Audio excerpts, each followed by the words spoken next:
Mira esto con cuidado, porque lo que pasó con Singapur y BRICS no es un simple rechazo diplomático, es una señal. Y si sabes leerla, te dice exactamente hacia dónde va el mundo.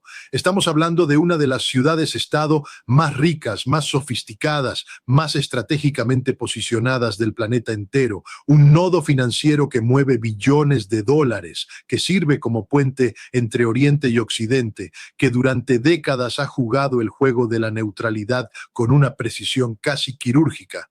Y China y Rusia dijeron que no, no con indiferencia, con intención. Y esa diferencia lo cambia todo, porque cuando dos de las potencias más poderosas del mundo, las mismas que están construyendo activamente un orden global alternativo, deciden que Singapur no encaja en su visión de ese nuevo orden, el mensaje que envían no es solo para Singapur, es para todos los demás.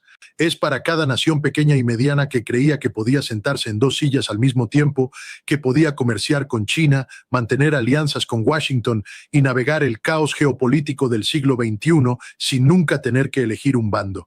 Ese tiempo, amigos, se está acabando. Y lo que estás a punto de escuchar te va a explicar exactamente por qué este rechazo importa mucho más de lo que los medios principales te están contando. Ahora bien, para entender esto de verdad, para entenderlo en su profundidad histórica y estratégica, hay que dar un paso atrás y ver el cuadro completo. BRICS no es simplemente un club económico de países emergentes. Eso es lo que te venden en las portadas superficiales. BRICS es, en su esencia, un proyecto político de reordenamiento del poder global. Nació de la frustración acumulada de décadas de dominación occidental sobre las instituciones internacionales, el Fondo Monetario Internacional, el Banco Mundial, el sistema SWIFT, el dólar como moneda de reserva universal. Nació de la convicción de que el mundo unipolar que Estados Unidos construyó después del fin de la Guerra Fría no era un mundo justo, no era un mundo sostenible y no era un mundo que representaba los intereses de la mayoría de la humanidad.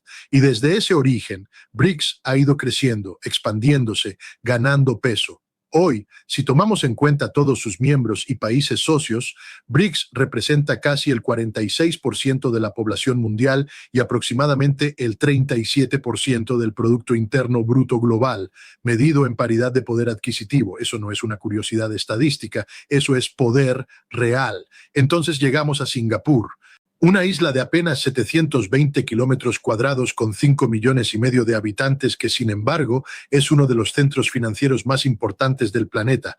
El puerto de Singapur es el segundo más transitado del mundo. Su sistema bancario maneja activos que superan el PIB de muchos países grandes. Su posición geográfica en el estrecho de Malaca controla uno de los corredores marítimos más críticos del comercio global, por donde pasa aproximadamente un tercio del comercio marítimo mundial. Singapur entiende su propio valor y durante décadas ha capitalizado ese valor manteniéndose equidistante, siendo amigo de todos y aliado comprometido de nadie en particular. Comercia con China, mantiene relaciones de defensa con Estados Unidos, acoge inversiones occidentales, sirve como hub neutral para transacciones que de otro modo serían imposibles. Es, en todos los sentidos prácticos, el suizo del Asia-Pacífico y ahora quería entrar a BRICS. ¿Por qué? Porque Singapur lee los datos mejor que casi nadie, porque sus líderes ven lo mismo que yo veo, que el centro de gravedad económico global se está desplazando hacia el este y el sur, que los mercados del futuro no están en Europa, que lleva décadas estancada, ni en un Estados Unidos que se está devorando a sí mismo con polarización interna y deuda pública astronómica. Los mercados del futuro están en Asia, en África, en América Latina, y BRICS, con toda su complejidad y sus contradicciones internas, es la estructura que está comenzando a articular ese futuro. Singapur quería estar dentro de esa conversación, quería acceso preferencial a esos mercados, a esas redes de inversión, a ese sistema financiero alternativo que BRICS está construyendo lentamente con proyectos como BRICS Pay y el nuevo Banco de Desarrollo. Era una apuesta racional, calculada, típicamente singapurense, pero China y Rusia dijeron que no. Y aquí es donde la historia se pone verdaderamente interesante, porque hay que preguntarse la pregunta que nadie en los medios principales se está haciendo con suficiente seriedad. ¿Por qué? ¿Por qué rechazarías a una economía tan poderosa, tan bien conectada, tan financieramente sofisticada como Singapur? La respuesta tiene varias capas y todas ellas revelan algo profundo sobre cómo Pekín y Moscú están pensando el nuevo orden mundial que quieren construir. La primera capa es la desconfianza. Singapur, a pesar de toda su habilidad para equilibrarse diplomáticamente, tiene lazos profundos con el sistema occidental. Es parte del mundo del dólar. Sus bancos operan bajo reglas que en última instancia responden a Washington.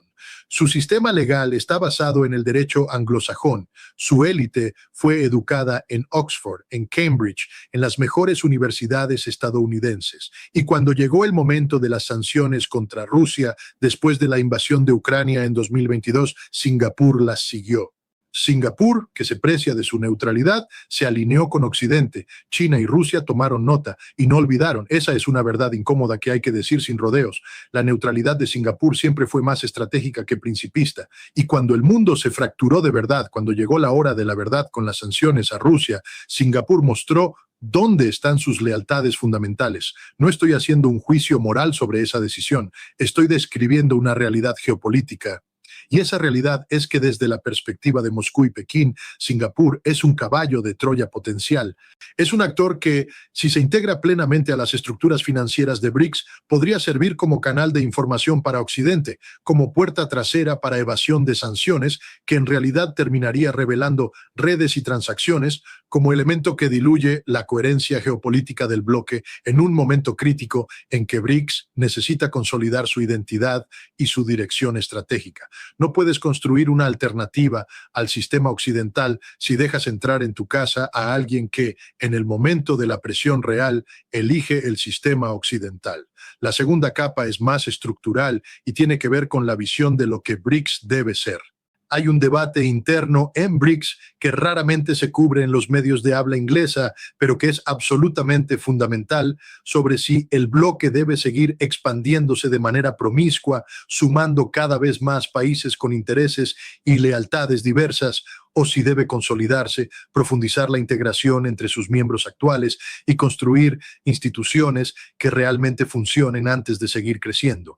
China y Rusia están del lado de la consolidación y desde esa perspectiva, sumar a Singapur, que es esencialmente un nodo del sistema financiero occidental ubicado geográficamente en Asia, no tiene sentido estratégico, no suma soberanía real, no suma recursos naturales, no suma poder militar, no suma una masa de consumidores que pueda ser el mercado doméstico de una nueva economía BRICS.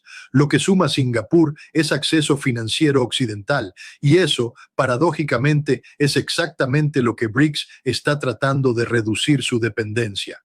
Ahora considera el contexto más amplio en que este rechazo ocurre, porque el timing es todo en geopolítica. Estamos en un momento en que la cumbre de BRICS en Río de Janeiro en 2025 mostró fracturas internas crecientes.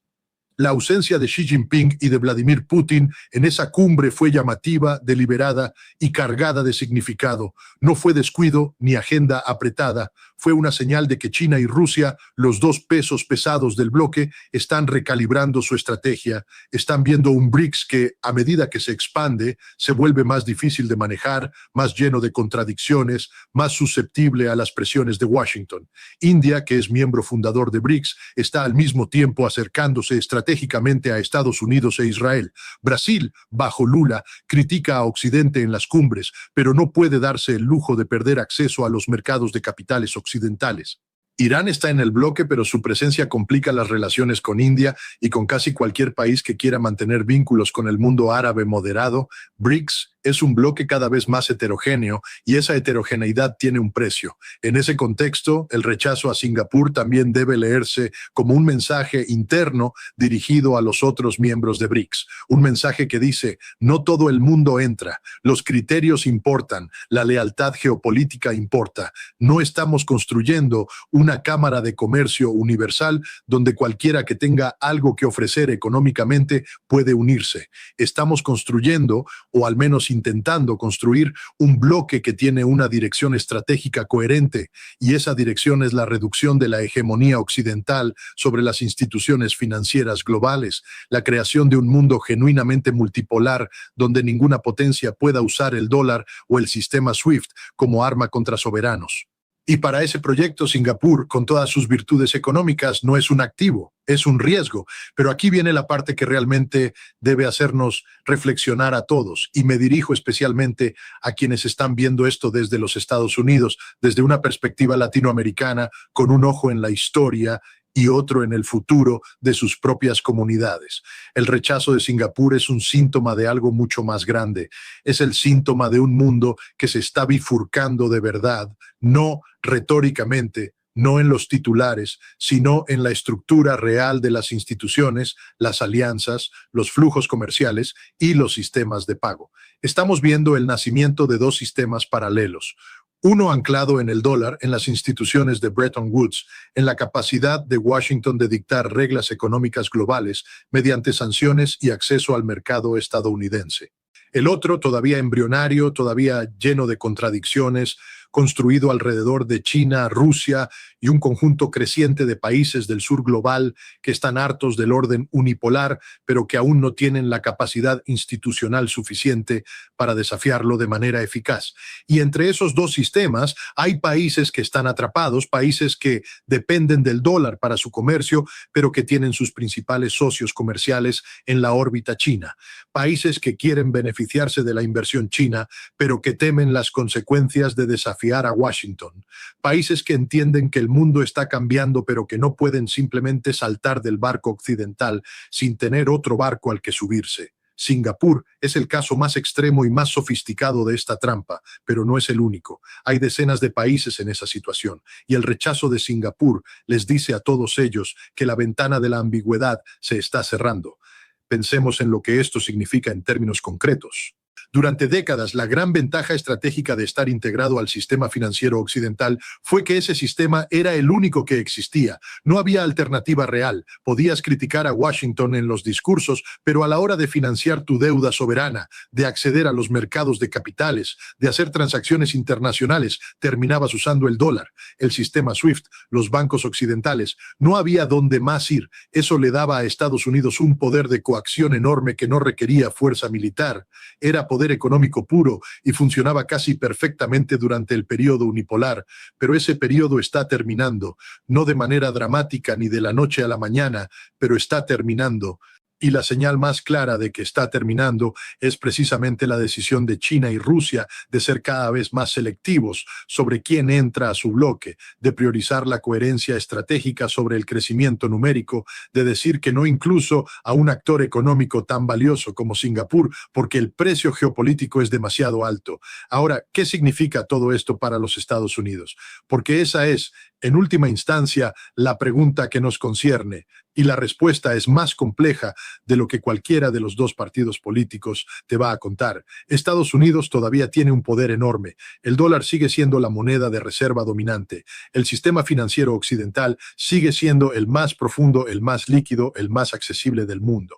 La economía estadounidense, a pesar de todos sus problemas estructurales, de su deuda que supera los 35 billones de dólares, de su polarización política que paraliza la toma de decisiones, todavía es la más grande del mundo en términos nominales. Eso no desaparece de un día para otro, pero lo que sí está desapareciendo lentamente, pero con certeza, es la capacidad de Washington de dictar los términos del orden global sin tener que negociar con nadie.